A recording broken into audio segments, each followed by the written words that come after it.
next. I'm Andrew Fluegelman. I have made some money giving away software for free. And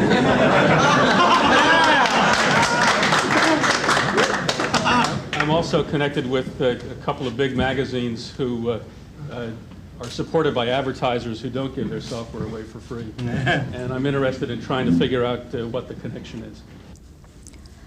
I think Andrew was an inspiration to many people who didn't even know him well or work directly with him very much by his example. He's somebody who had a good education and a rather traditional career, decided to forego the corporate lawyer avenue that he started out in, and to carve out some new territories.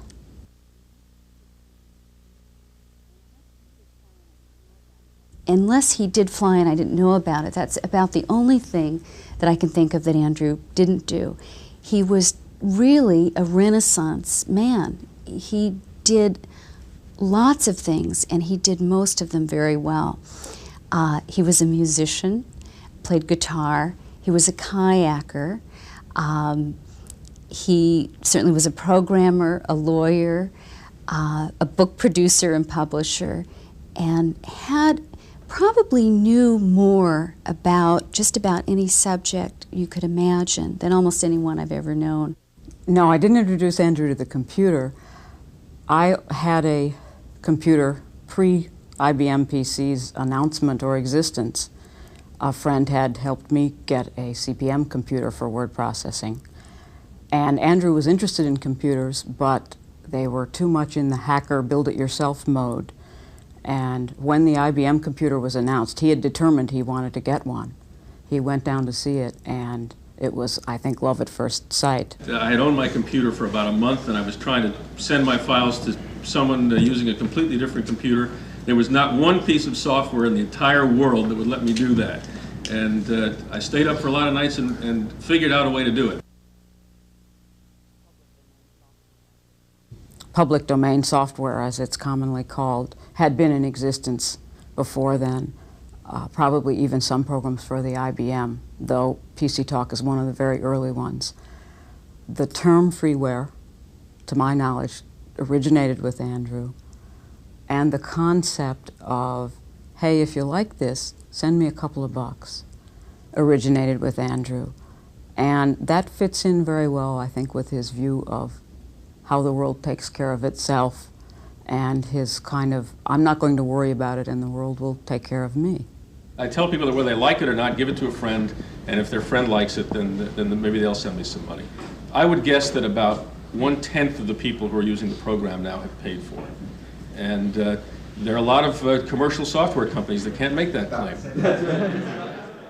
Ironically, Andrew was probably the first person I've ever met that could make a substantial amount of money by giving something away. I often felt he should have renamed the thing Guiltware, because he would get, people would just be so amazed by this program, and I think they'd go out and steal copies of WordStar and DBase 2 and, I guess SuperCalc was out there and Lotus 123. I mean, people were trading in those like commodities on the illegal black market and kind of getting off on the fact they were ripping off companies. But to rip off Andrew Fluegelman and, how can you steal something that's free?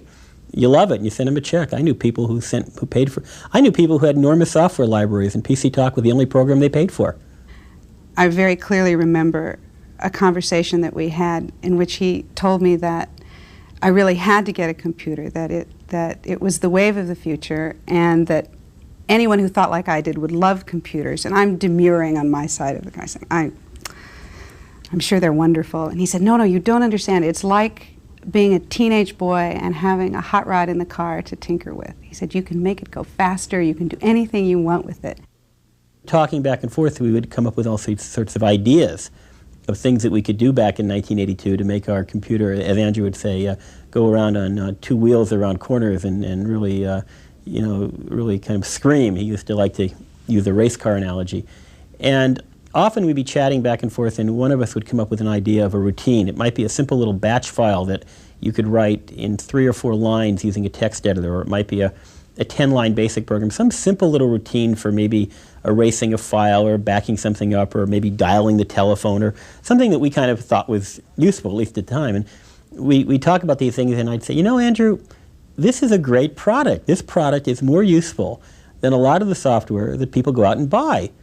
And then he'd say, yeah, but what can we charge for it? It only took me, you know, 2 or 3 minutes to write the program. And so he finally thought about it for a while. He says, you know, I guess we have a new category. We'll call it the 29-cent program. There's no question in my mind that if we could learn anything from Andrew's work in the computer industry, is that he set very high expectations for what personal computers should be doing for people. Not just for the technology by itself, but that the computers really should be doing things for people. And if the computers can't do it by themselves, then get the knowledgeable people to program the computers and make those machines do something useful and practical for people. And if that isn't the perfect legacy for the computer industry, I don't know what is. The excitement that he generated for me, and then for many other people among the computer world, I saw his influence grow, and I saw that kind of attitude and creativity that he had really, really affect a lot of people. It didn't really surprise me, but every once in a while I would sort of look up and I would be hearing the name Andrew Fluegelman from another corner in a different way, and I would think, aha, there's Andrew, at it again.